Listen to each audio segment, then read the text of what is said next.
Hello दोस्तों मेरा नाम है डॉक्टर अंकित सिंह और आज आपके साथ मैं डिस्कस करने वाला हूँ ट्यूमर सप्रेसर जीन। ऑलरेडी दोस्तों हमने लास्ट दो वीडियो के अंदर नियोप्लेसिया का बेसिक्स और आपका जो नियोप्लेसिया के अंदर फर्स्ट टाइप ऑफ जीन है जो इन्वॉल्व होते हैं वो आपको प्रोटोन को जीन को हमने डिटेल के अंदर डिस्कस किया था कि एग्जाम्पल क्या है, कैसे प्रोटोन को जीन आप कैंसर करवाते हैं, कौन से कैंसर के अंदर आपका पार्टिसिपेट इन्वॉल्व होते हैं, सब कुछ हमने लास्ट वीडियो में डिस्कस किया था। तो इस वीडियो के अंदर हम ट्यूमर सप्रेसर जीन हमारा मेन टॉपिक होगा और बाकी जो तीन है बहुत स्मॉल पार्ट है, उनको भी हम इस वीडियो में डिस्कस करते हैं। ठीक है, तो सबसे पहले बात करते हैं दोस्तों हमारे जो मेन इस वीडियो का आज का वो है ट्यूमर सप्रेसर जीन। तो ट्यूमर सप्रेसर जीन दोस्तों आपको याद रखना है कि आपका ग्रोथ इनहिबिटिंग जीन होते हैं। ठीक है, ट्यूमर मतलब ट्यूमर सप्रेशन जीन के नाम से पता चल रहा है कि जो ग्रोथ है उसको सप्रेस करते हैं। ग्रोथ इनहिबिटिंग जीन होते हैं, यदि उनके अंदर लॉस ऑफ फंक्शन हो जाता है, मतलब जो आपका इनहिबिट कर रहा है ग्रोथ को उसके अंदर ही लॉस हो गया, फंक्शन नहीं करेगा, तो आपकी इन्हें जो ग्रोथ है इनहिबिट नहीं होगी तो मतलब ज़्यादा होगी मतलब कैंसर होगा। ठीक है, ये आपको नॉर्मल जो अलील होते हैं वो नॉर्मल दो अलील हैं। ठीक है, एक अलील के अंदर आपका लॉस ऑफ फंक्शन हुआ तो उसकी वजह से क्या होगा, आपका इसके अंदर cancer will not occur, risk of cancer increases. और लास्ट प्रोटो उसके अंदर हमने पढ़ा था प्रोटोन के जिनके अंदर, उसके अंदर यदि एक अलील आपको चेंज होता है दोस्तों तो वो आपका कैंसर करवा देता है। लेकिन ट्यूमर सप्रेसर जीन के अंदर ऐसा नहीं होता है। उसके अंदर क्या होता है कि एक अलील के अंदर चेंज हुआ तो आपका रिस्क ऑफ कैंसर पहले इंक्रीज होता है, दोनों आपके अलील चेंज होते हैं तभी आपका जो लॉस ऑफ फंक्शन है वहाँ वही आपका मेनली कैंसर करवाता है। लेकिन आपका जो प्रोटोन को जीन थे उसके अंदर अलग था, उसके अंदर आपका जो डोमिनेंट स्टेट थी वो आपको कैंसर करवा देती है। तो आपको चीज़ याद रखनी है, जो हेटेरोजाइगस स्टेट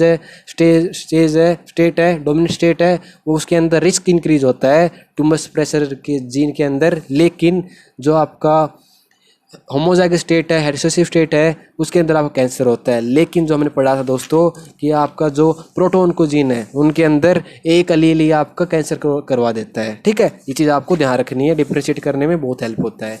तो हम बात करते हैं दोस्तों हमारे जो मेन है जो ट्यूमर सप्रेसर जीन है उनकी हम बात करते हैं वन बाय वन। तो सबसे पहले जो सबसे इंपॉर्टेंट ट्यूमर सप्रेसर जीन है वो आता है आपका दोस्तों रेटिनोब्लास्टोमा, आरबी आपका गवर्नर ऑफ जीनोम होता है, पहली बात। सेकंड होता है ये एक नेगेटिव सेल साइकिल रेगुलेटर होता है कि जो सेल साइकिल को नेगेटिव वे में रेगुलेट करता है।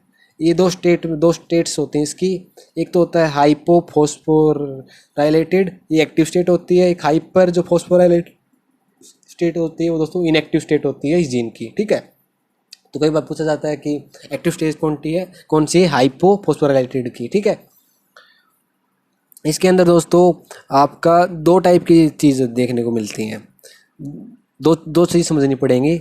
एक आपको जैसे ग्रोथ इनहिबिटर है, ग्रोथ इनहिबिटर आपका क्या करते हैं, P16 को बढ़ाएंगे, CDK4 आपका कम होगा और उसकी वजह से आपका क्या होगा, ग्रोथ आपका जो आरबी जो रेटिनोब्लास्टोमा जीन है ना उसका हाइपोफॉस्फोराइलेशन हो जाता है।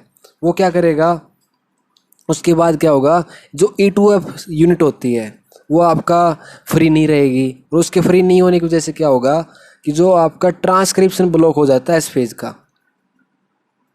ठीक है, ट्रांसक्रिप्शन ब्लॉक हो जाता है ग्रोथ इनहिबिटर की वजह से।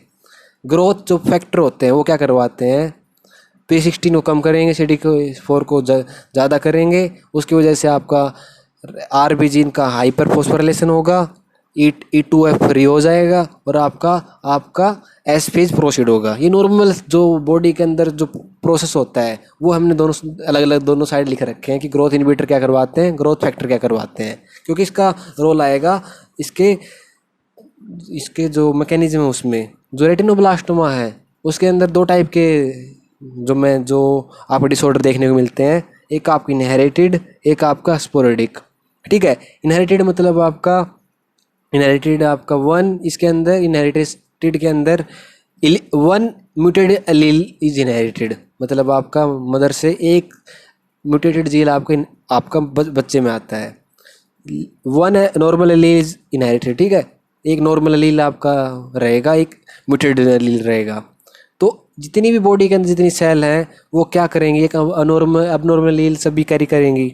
ठीक है, इसके अंदर क्या होगा कि इसके अंदर सभी बॉडी के जितनी भी सेल है उनके अंदर आपका एक अबनॉर्मल एलील है, तो उसकी वजह से क्या होगा कि ये इंक्रीज कर देगा, increase risk of other cancer.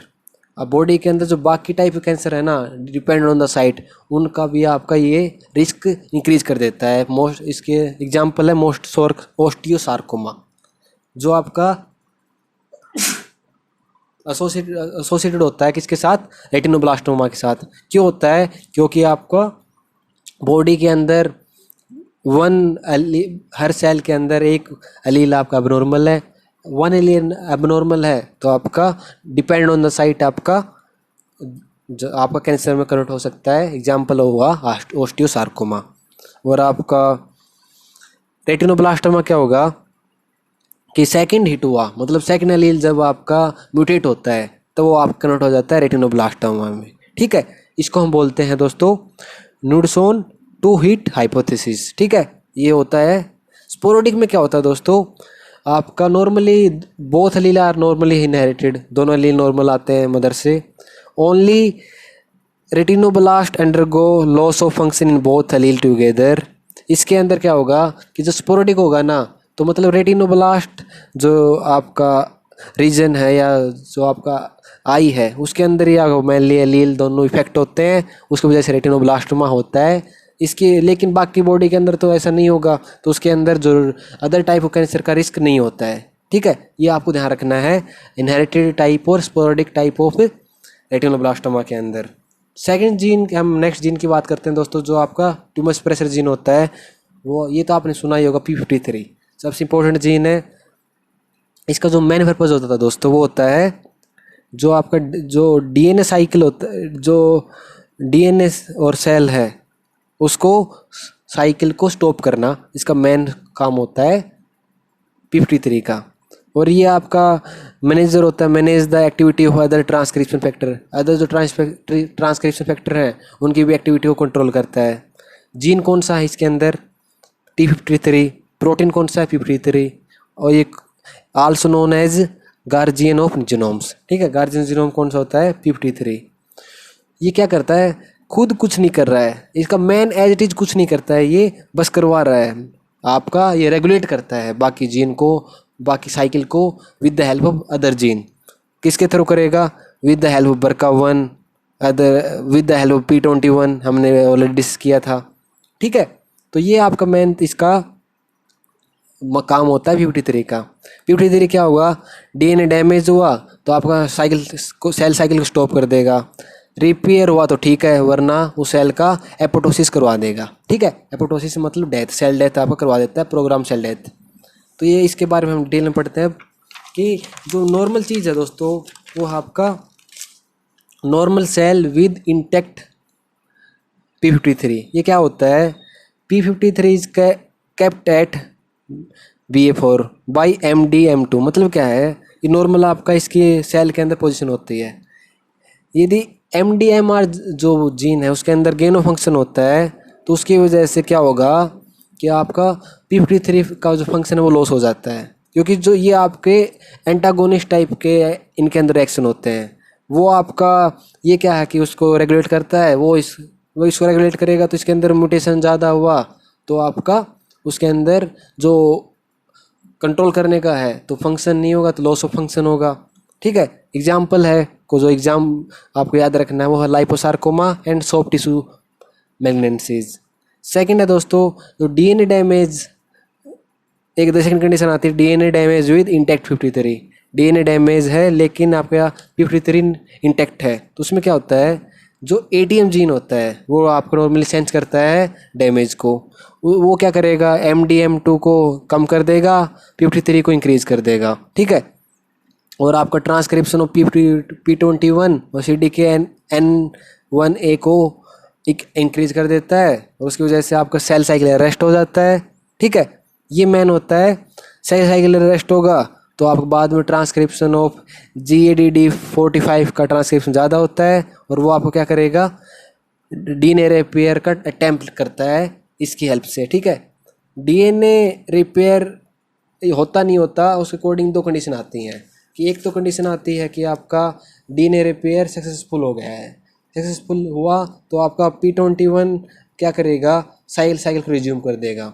यदि आपका डीएनए रिपेयर सक्सेसफुल नहीं हुआ, अनसक्सेसफुल हुआ, तो क्या करेगा वो, क्या करे उसकी वजह से क्या होगा कि ट्रांसक्रिप्शन ऑफ बैक है ना, उनका ट्रांसक्रिप्शन स्टार्ट हो जाते हैं, जो आपका एपोटोसिस करवाते हैं की सेल का। ठीक है, जब मैंने एपोटोसिस पढ़ा था उसके अंदर मैं डिस्कस किया था कि जो आपका प्रीऑपरेटिव जीन होते हैं वो होते हैं बैक होते हैं। ठीक है, तो तीसरी कंडीशन दोस्तों, दो कंडीशन हुई कि डीएनए डैमेज विद, पहला सेकंड कंडीशन थी DNA damage with intact P53। पहली थी आपका normal cell with intact P53। ठीक है, नॉर्मल सेल में मैंने आपको बताया था ना कि M2 कंट्रोल करता है, और वो उसके अंदर प्रॉब्लम आने की वजह से आपके कैंसर होता है। तीसरी कंडीशन है दोस्तों आपके इसके अंदर no rest of cell cycle, no repair, no apoptosis. इसके अंदर डीएनए डैमेज भी है और P53 भी लॉस है, तो तीनों काम है, रेस्ट भी नहीं होगा, रिपेयर भी नहीं होगा, एपोटोसिस भी नहीं होगा, डायरेक्ट कैंसर होगा। तो ये आपका most common gene mutated in human cancers. ठीक है, वो थर्ड कैटेगरी है P53 के अंदर, डीएनए डैमेज भी हो गया है और लॉस ऑफ फंक्शन भी, लॉस ऑफ P53 भी हो गया है। ठीक है, तो इस तरह से आपको ध्यान रखना है दोस्तों। जो ये हमारा सेकंड पार्ट था, इसके अंदर कहाँ पर गया पेज, हाँ ये रहा सेकंड जो पार्ट था जीन इन्वोल्व के अंदर ट्यूमर सप्रेसर जीन, वो आपको हमने मेनली दो थे, एक तो आपका P53 था, एक आपका था रेटिनोब्लास्टोमा। तो बाकी जो तीन बच गए छोटे छोटे हैं, ये apoptosis gene, DNA repair gene और इम्यूनोसेट जीन, वो हम डिस्कस कर लेते हैं अभी। ठीक है, क्योंकि जो मेन तो जो जीन पढ़ने हैं दोस्तों, वो आपको पढ़ने हैं जो अभी डिस्कस किया हमने, प्रोटोन को जीन और आपका ट्यूमर सप्रेसर जीन। एपोप्टोसिस के अंदर दो टाइप के जीन होते हैं दोस्तों, pro apoptotic gene, anti apoptotic gene. Pro मतलब जो एपोप्टोसिस करवाते हैं, और एंटी मतलब जो एपोप्टोसिस को रोकते हैं। इसके अंदर यदि फंक्शन लॉस हो जाता है इनका, तो आपका एपोप्टोसिस मतलब नहीं होगा, तो आपका दिक्कत होगी। और एंटी एपोप्टोसिस के अंदर जो है मतलब कि आपका डेथ नहीं होगी, इनके अंदर फंक्शन का गेन हुआ, मतलब ये एपोप्टोसिस को रोकवा रहे हैं, उनके अंदर फंक्शन गेन हुआ, तो आपका एपोप्टोसिस रुकवा नहीं पाएंगे। ठीक है, एपोप्टोसिस आपका रुकवा ही देंगे, मतलब ये है रुकवा देंगे, मतलब सेल की डेथ नहीं होगी और आपका मल्टीपल सेल फॉर्म होंगी और आपका न्यूप्लेसिया हो सकता है। चौथा आता है दोस्तों डीएनए रिपेयर जीन है, वो आपके तीन टाइप के मेनली डीएनए रिपेयर होते हैं, mismatch repair, nucleotide exchange repair और आपका होमोजाइगस रिकम्बिनेशन रिपेयर। तो इसकी वजह से कौन से कैंसर होते हैं, मिसमैच रिपेयर के अंदर डिफेक्ट की वजह से दोस्तों लिंच सिंड्रोम, HNPCC को का फुल फॉर्म क्या, hereditary non polyposis colon cancer, ये दोनों आपके होते हैं मिसमैच रिपेयर की वजह से। जीरोडर्मा पिगमेंटोसा होता है आपका न्यूक्लियोटाइड एक्सचेंज रिपेयर के डिफेक्ट, इनके अंदर डिफेक्ट की वजह से। और आपका होमोजाइगस कॉम्बिनेशन रिपेयर की वजह से काफ़ी होते हैं। और ये एक हाई यील्डिंग टेबल है दोस्तों, ये जो टेबल है, क्योंकि इससे इस बार भी क्वेश्चन आया 2022 के अंदर नीट के अंदर, तो लगभग एक साल छोड़ के ना तो हर साल क्वेश्चन इससे आते हैं। और जो होमोजाइगस रिकम्बिनेशन रिपेयर दोस्तों, उसके अंदर एग्जाम्पल है ataxia telangiectasia, Bloom syndrome, Fanconi anaemia, hereditary breast and ovarian cancer, जो आपका BRCA एंड BRCA2 एसोसिएटेड होते हैं, वो आपके आते हैं डीएनए रिपेयर डिफेक्ट के अंदर। लास्ट है दोस्तों, लास्ट एंड फाइनल आपका immune associated genes. Immune associated gene normally क्या होता है दोस्तों, जो आपका आपस में जो ट्यूमर सेल हुआ, T सेल हुआ, ल्यूकोसाइट हुआ, वो आपस में आपका सेंस करते हैं और जो ट्यूमर सेल को किल करता है, किसकी हेल्प से, इसका PD-L1 लाइगे इसके साथ अटैच होता है T सेल का PD-1 से। दोनों नॉर्मली आपका नेगेटिव रेगुलेशन होती है जब दोनों आपस में ये सेंस करते हैं, लेकिन जो ट्यूमर होते हैं उनके अंदर आपका PD-1 और PD-L1 है ना, वो आपका इसके अंदर नहीं आपस में सेंस करते हैं, डैम्पन द होस्ट रिस्पॉन्स, ये रिस्पॉन्स नहीं होता है, उसकी वजह से आपका ब्रेस्ट कार्सिनोमा, लंग कार्सिनोमा और मेलानोमा अपने को बॉडी के अंदर इसकी वजह से होते हैं। ठीक है, ये 3 कैंसर और type of immuno associated gene वो है आपका PD1 और PDL1 जो आपस में सेंस करते हैं उनके अंदर प्रॉब्लम की वजह से। तो दोस्तों 3 जीन थे वो हमने डिस्कस किए। ठीक है, तो दोस्तों ऑलरेडी हम न्यूप्लेसिया बेसिक जीन इन्वॉल्व कर चुके हैं, प्रोटोन को जीन और आपका ट्यूमर सप्रेशन डिटेल में डिस्कस कर चुके हैं। लास्ट वीडियो के अंदर दोस्तों हम कुछ कोज ऑफ कैंसर डिस्कस करेंगे, मेटास्टेटिक स्प्रेड कैसे होता है, और आपका लास्ट में छोटा सा पार्ट रहेगा आपको साइटोलॉजी डायग्नोसिस का, ग्रेडिंग का, स्टेजिंग का और पैरानियोप्लास्टिक सिंड्रोम का। ठीक है, तो आप ये नोट्स डाउनलोड करना चाहते हैं दोस्तों टेलीग्राम चैनल पर डाउनलोड कर सकते हैं। वीडियो आपको अच्छी लगी है तो वीडियो को लाइक कीजिएगा, चैनल को सब्सक्राइब कीजिएगा। तो मिलते हैं नेक्स्ट वीडियो में, तब तक बाय।